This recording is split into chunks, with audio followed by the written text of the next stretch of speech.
नमस्कार विद्यार्थी मित्रांनो, स्वागत आहे रँकोर्स बायोलॉजी या प्लॅटफॉर्मवरती. इथे तुम्हाला नीटचं प्रिपरेशन मराठी माध्यमातून करण्यास मदत होणार आहे. तर आजचा आपला टॉपिक आहे सिकल सेल ॲनिमिया. आपण या अगोदर कलर ब्लाइंडनेस आणि हिमोफिलिया हे जे मेंडेलियन डिसऑर्डर्स आहेत ते पाहिलेले आहे. सिकल सेल ॲनिमिया हा एक मेंडेलियन डिसऑर्डर्स आहेत जो की जेनेटिक डिसऑर्डर आहेत. आपल्याला माहिती आहे जेनेटिक डिसऑर्डरचे दोन टाईप आहेत. एक आहे मेंडेलियन डिसऑर्डर आणि सेकंड वन आहे क्रोमोझोमल डिसऑर्डर. तर मेंडेलियन डिसऑर्डरमध्ये colour blindness, haemophilia, sickle cell anaemia, phenylketonuria, thalassaemia हे असे अनेक डिसऑर्डर्स येतात. आणि क्रोमोझोमल डिसऑर्डरमध्ये टर्नर सिंड्रोम, डाऊन सिंड्रोम आणि क्लिनफेल्टर सिंड्रोम हे येतात.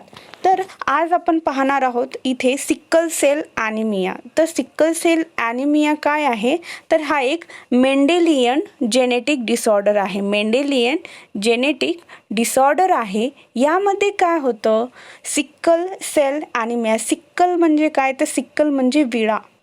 आपण जो खुरपणी करण्यासाठी शेतीच्या कामासाठी विळा वापरतो ना, त्याला सिकल म्हणतात.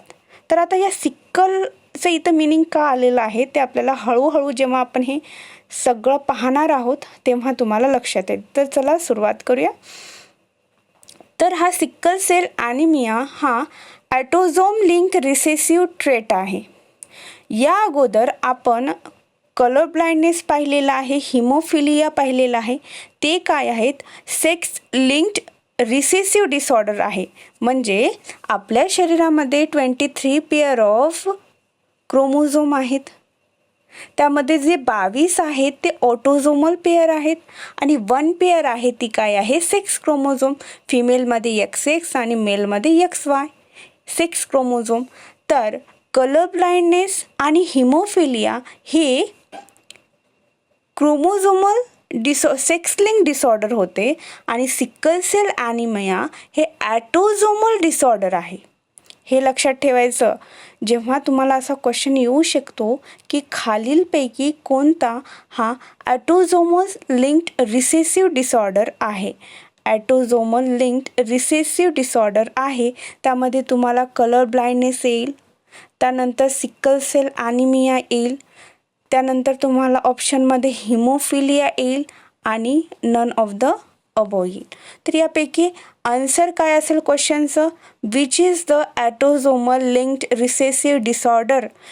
तर सिकल सेल ॲनिमिया. कारण कलर ब्लाइंडनेस आणि हिमोफिलिया हे सेक्स लिंक्ड डिसऑर्डर आहेत.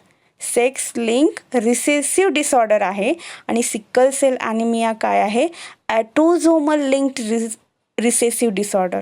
ठीक आहे. आता यामध्ये काय होतं की फिमेल आणि मेल हे दोघेही काय कॅरियर म्हणून काम करतात.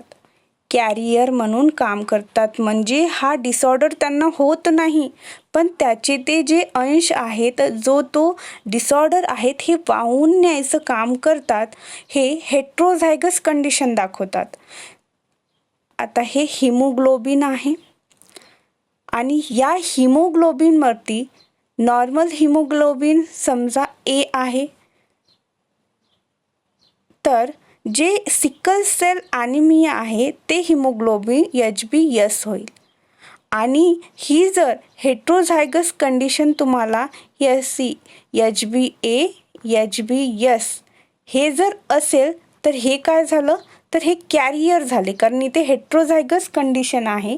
पण जेव्हा हेच HB जेव्हा HbS आणि HbS म्हणजेच होमोझायगस म्हणजे दोन्हीही सेम जेव्हा होतील तेव्हा हा काय होणार आहे, हा सिकल सेल ॲनिमिक पेशंट होणार आहे.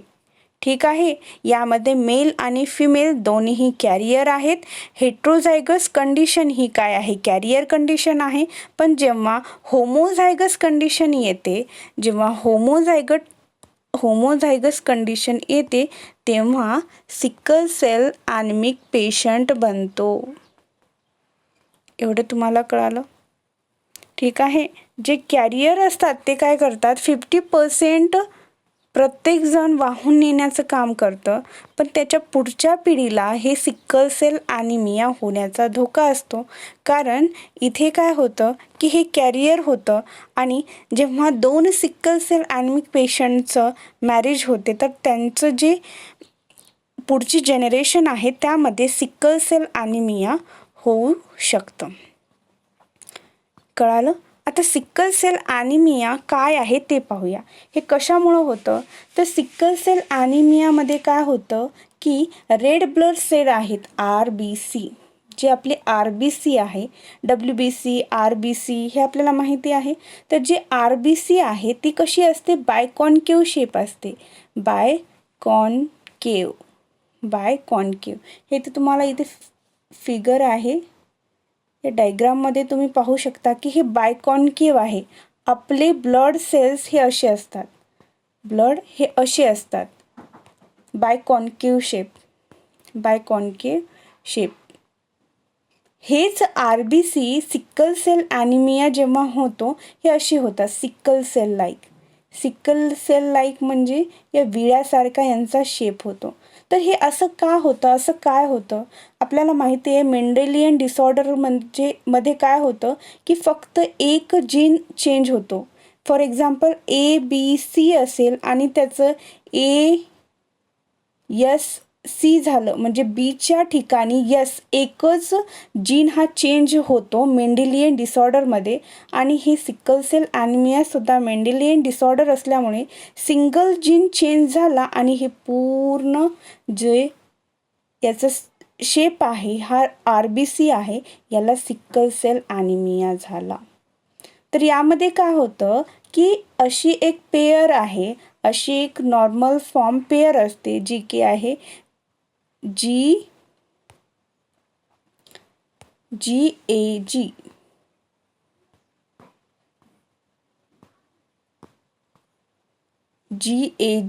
हे GAG. याचं काय होतं, या हिमोग्लोबिनचं काय होतं, या Aच्या ठिकाणी A म्हणजे काय, ग्लुटॅमिक ॲसिड असतं. नॉर्मल RBCमध्ये ग्लुटॅमिक ॲसिड असतं, GAG ग्लुटॅमिक ॲसिड असतं. पण हेच A चेंज होतं आणि इथं GUG होतं. U म्हणजे काय, व्हॅलिन येतं. इथं व्हॅलिन येतं आणि हा व्हॅलिन काय करतो, हा व्हॅलिनमुळं सिकल सेल ॲनिमिया होतो. तुम्हाला असं विचारलं जाऊ शकतं की सिकल सेल ॲनिमियामध्ये कोणता सबस्टिट्यूशन येतो ग्लुटॅमिक ॲसिडच्या ठिकाणी, तर व्हॅलिन हा येतो. आणि कुणाचं सबस्टिट्यूशन होतं, तर ग्लुटॅमिक ॲसिडचं सबस्टिट्यूशन होतं. इथे तुम्ही पाहू शकता, इथे क्लिअर तुम्हाला मेन्शन केलेलं आहे. हे बघा, हे जे 6 नंबरला 1 व्हॅलिन, हिस्टॅमाइन, आता हे प्रोटीन आहेत, हे तुम्हाला एवढे लक्षात ठेवायची गरज नाही. आपण फक्त 6 पेअरचं बघूया, ते तेवढं कन्फ्यूज होईल म्हणून. हे ग्लुटॅमिक जे 6 नंबरला असतं, हे ग्लुटॅमिक 6 नंबरचे चेंज होतं आणि इथं व्हॅलिन येतं आणि यामुळे काय होतं, तर हे सिकल सेल ॲनिमिक कंडिशन फॉर्म होते. एवढं तुमच्या लक्षात आलं की सिकल सेल ॲनिमिया हे एक मेंडेलियन डिसऑर्डर आहे, जे ऑटोझोमल रिसेसिव्ह डिसऑर्डर आहे. यामध्ये मेल फिमेल दोन्हीही कॅरियर असतात आणि हेट्रोझायगस कंडिशनमध्ये सिकल सेल ॲनिमिया होतो. सिकल सेल ॲनिमियामध्ये ग्लुटॅमिक ॲसिडची जी जागा आहे तो व्हॅलिन घेतो आणि त्या व्हॅलिनमुळे RBC जे बायकॉन्केव असतात ते काय होतात, सिकल शेप होतात आणि त्याला सिकल सेल ॲनिमिया असं आपण म्हणतो. यामध्ये तुम्हाला काही अडचण असेल, काही कळालं नसेल तर तुम्ही मला कमेंट सेक्शनमध्ये नक्की विचारू शकता. आणि अशाच लेक्चर्ससाठी तुम्ही लाईक, शेअर आणि सबस्क्राईब करा. नोटिफिकेशन बेल प्रेस करा, ज्यामुळे नवीन लेक्चर जेव्हा येईल तेव्हा तुम्हाला अपडेट देण्यात येईल. ठीक आहे. Thank you so much.